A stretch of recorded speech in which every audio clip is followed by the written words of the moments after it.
2014년 브라질 월드컵은 한국 축구 역사상 가장 실망스러운 대회 중 하나로 기억됩니다. 당시 한국 대표팀을 이끌었던 홍명보 감독의 리더십과 선수 선발, 그리고 대회 중 행태에 대해 많은 비판이 제기되었습니다. 먼저 홍명보 감독은 월드컵 한 달 전 언론을 통해 무리한 목표를 공약으로 내세웠습니다. 그는 "우리는 반드시 8강에 진출할 것" 이라고 호언장담했습니다. 알제리, 벨기에 등 상대팀이 만만치 않음에도 불구하고 한국이 충분히 비벼볼 만한 상대라고 자신감을 내비쳤습니다. 그러나 홍명보 감독의 선수 선발 과정에서부터 문제가 드러났습니다. 그는 취임 당시 소속팀에서의 활약이 선발 기준이라는 원칙을 내세웠지만 박주영의 발탁과 박주호의 탈락으로 이 원칙을 스스로 무너뜨렸습니다. K리그에서 뛰어난 활약을 보이고 있던 선수들을 배제하면서 지나친 해외파 편애와 K리그 무시라는 비판을 받았습니다. 최종 엔트리를 살펴보면 런던 올림픽 멤버가 무려 12명에 달했고, 올림픽 직전 부상으로 탈락했던 홍정호까지 포함하면 사실상 올림픽 팀에서 기성용과 손흥민 정도만 추가된 구성이었습니다. 이에 대해 축구협회와 홍명보의 인맥질에 불과하다는 비판이 쏟아졌습니다. 더욱 충격적인 것은 엔트리 발표 다음날 선수 선발 과정에서의 비리가 추가로 발각된 것입니다. 홍명보 감독은 박주호의 부상 여부를 지켜봤다고 했지만 실제로는 박주호의 이름이 처음부터 차출 명단에서 빠져 있었습니다. 이는 FIFA 규정상 월드컵 차출 공문을 엔트리 접수 2주 전에 발송해야 한다는 점을 고려하면 말이 되지 않는 상황이었습니다. 또한 고참급 선수인 이동국과 차두리가 엔트리에서 제외된 것도 논란이 되었습니다. 특히 친선 경기에서 한국팀의 체력이 심각하게 밀리는 모습을 보이자 차두리를 반드시 넣었어야 했다는 비판이 제기되었습니다. 홍명보 감독은 이에 대해 K리거들은 다른 선수의 실력을 인정하는 겸손함이 부족하다는 듯한 발언으로 2차 파문을 일으켰습니다. 이는 국가대표팀 내 파벌 문제를 더욱 부각시키는 결과를 낳았습니다. 특히 당시 세계적인 유망주로 주목받기 시작한 손흥민마저 홍명보 감독의 파벌에 속하지 않는다는 이유로 주전 자리를 보장받지 못했다는 점은 많은 축구팬들의 공분을 샀습니다. 이러한 홍명보 감독의 행태는 그가 처음부터 브라질 월드컵에 진지한 관심이 없었다는 의혹을 불러일으켰습니다. 이는 두 가지 사건을 통해 더욱 명확해졌습니다. 첫 번째는 벨기에전 0에서 1패배로 일찌감치 탈락이 확정된 다음날 있었던 대표팀의 회식 사건입니다. 국내 언론 보도에 따르면 이날 회식장에는 각 테이블마다 술병이 놓여 있었고, 브라질 현지 여성이 마이크를 들고 노래를 부르며 대표팀 스태프와 선수들이 한 명씩 나와 춤을 추는 모습이 포착되었습니다. 이 장면들은 현지 브라질인에 의해 촬영되어 결국 국내로 유출되었고 큰 논란을 일으켰습니다. 영상 속 선수들은 마치 월드컵에서 탈락한 국가대표팀이라고 믿기 힘들 정도로 해맑은 표정으로 즐기는 모습이었습니다.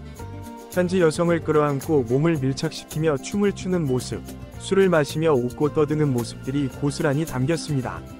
더욱 충격적인 것은 이를 제지해야 할 스태프와 동료 선수들이 오히려 이 광경을 휴대폰 카메라로 촬영하는 모습도 포착되었다는 점입니다. 홍명보 감독 역시 "오늘 밤은 모든 걸 잊고 즐기자"는 황당한 발언을 했다고 전해졌습니다. 이에 대해 축구협회 측은 모든 경기가 끝난 후 공식적으로 가진 뒤풀이 자리였고 사전에 공지를 하고 가졌던 회식이라며 문제될 것이 없다는 입장을 밝혔지만, 이는 오히려 축구팬들의 분노를 더욱 키우는 결과를 낳았습니다. 특히 2014년 당시 손흥민을 비롯한 많은 유망주 선수들이 대표팀에 있었다는 점을 고려하면 이들의 정신적 성숙을 도와야 할 고참 선수들이 오히려 음주 가무를 강요하는 등 선을 넘은 행위를 했다는 점은 더욱 큰 문제로 지적되었습니다. 손흥민은 귀국 후 인터뷰에서 이에 대해 간접적으로 언급했습니다.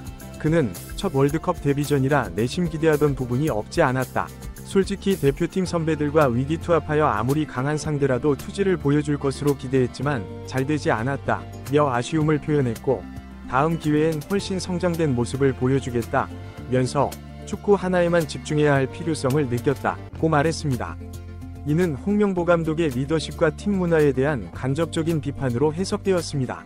이러한 논란이 커지자 홍명보 감독은 귀국 후 기자회견을 열어 해명에 나섰습니다. 그는 "어린 선수들이 패배에 대한 슬픔이 너무 컸고 자신은 그 부분을 위로해주고 싶었다며 결과적으로 신중하지 못했다는 생각이 든다고 말했습니다. 하지만 이러한 해명은 설득력이 없다는 평가를 받았고 오히려 상황을 더욱 악화시켰습니다.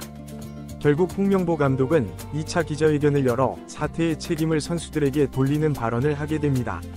그는 벨기에전이 끝난 뒤 선수들이 더 이상 감독님한테 짐을 지우기 싫다고 하자 그 당시에 이미 사퇴를 생각하고 있어서 이 자리가 마지막이라는 생각을 했다며 사실 유출된 영상은 극히 일부분일 뿐 유쾌한 분위기는 아니었다고 주장했습니다.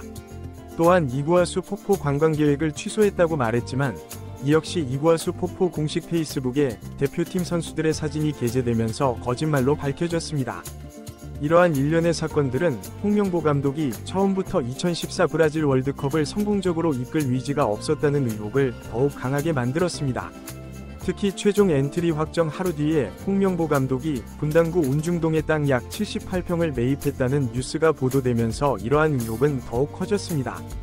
보도에 따르면 홍명보 감독은 4월부터 직접 여러 차례 부동산을 찾아다녔고 최종 계약일이 월드컵 엔트리가 발표된 다음 날인 5월 15일이었다고 합니다.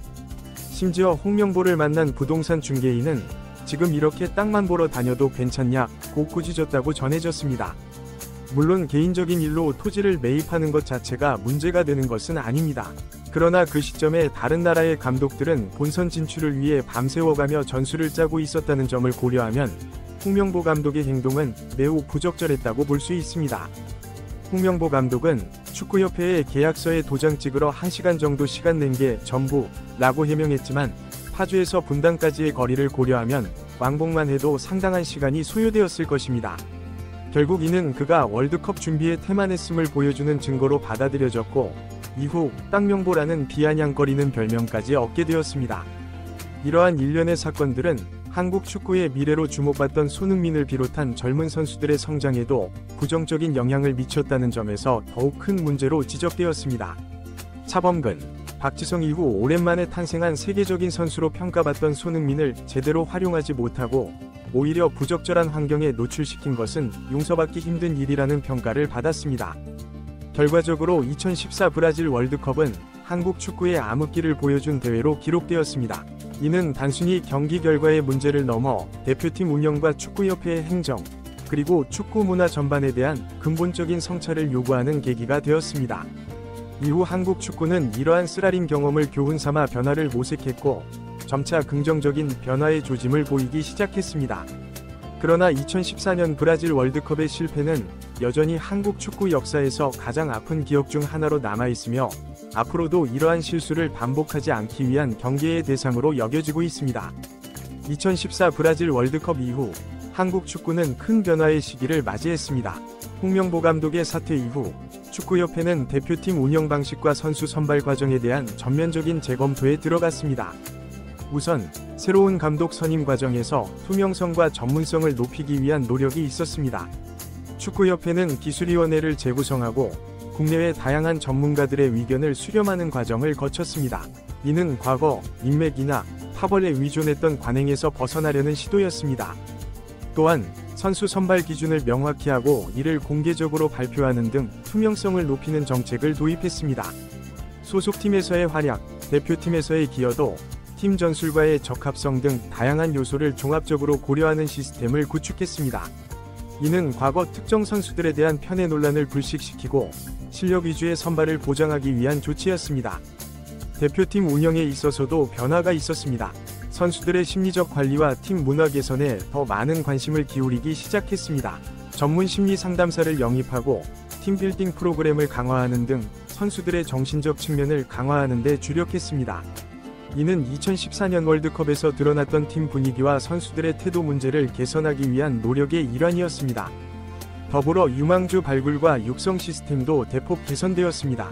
손흥민의 성공 사례를 모델로 삼아 젊은 선수들의 해외 진출을 적극 지원하고 국내 리그에서도 유망주들에게 더 많은 기회를 제공하는 정책을 펼쳤습니다. 이는 장기적으로 한국 축구의 경쟁력을 높이기 위한 전략이었습니다. 이러한 노력들은 점차 긍정적인 결과로 이어지기 시작했습니다. 2018 러시아 월드컵에서는 비록 16강 진출에는 실패했지만 디펜딩 챔피언 독일을 상대로 2에서 0 승리를 거두는 등 의미 있는 성과를 거뒀습니다. 특히 손흥민을 중심으로 한 젊은 선수들의 활약은 한국 축구의 밝은 미래를 보여주었습니다. 2022 카타르 월드컵에서는 16강 진출이라는 목표를 달성하며 한국 축구의 부활을 알렸습니다. 포르투갈을 상대로 극적인 승리를 거두고 16강에 진출한 것은 2014년의 실패를 완전히 씻어내는 순간이었습니다. 이는 그동안의 변화와 노력이 결실을 맺은 결과로 평가받았습니다. 그러나 여전히 해결해야 할 과제들도 남아있습니다. 월드컵 본선에서의 일관된 경기력 유지, 세계 최강팀들과의 격차 줄이기, 더 많은 유망주 발굴 및 육성 등이 그것입니다. 또한 국내 리그의 경쟁력 강화와 축구 인프라 개선 등 구조적인 문제들도 지속적으로 관심을 기울여야 할 부분입니다. 2014년 브라질 월드컵의 실패는 한국 축구에 있어 뼈아픈 교훈이었지만 동시에 새로운 도약의 계기가 되었습니다. 이 경험을 바탕으로 한국 축구는 더욱 체계적이고 전문적인 시스템을 구축해 나가고 있으며 세계 축구 강국으로 도약하기 위한 노력을 계속하고 있습니다. 앞으로 한국 축구가 어떤 모습으로 발전해 나갈지 지켜보는 것도 흥미로울 것입니다. 과거의 실패를 교훈 삼아 더 나은 미래를 만들어가는 한국 축구의 여정이 계속될 것입니다. 축구 팬들은 이러한 변화와 발전 과정을 지켜보며 한국 축구의 밝은 미래를 기대하고 있습니다.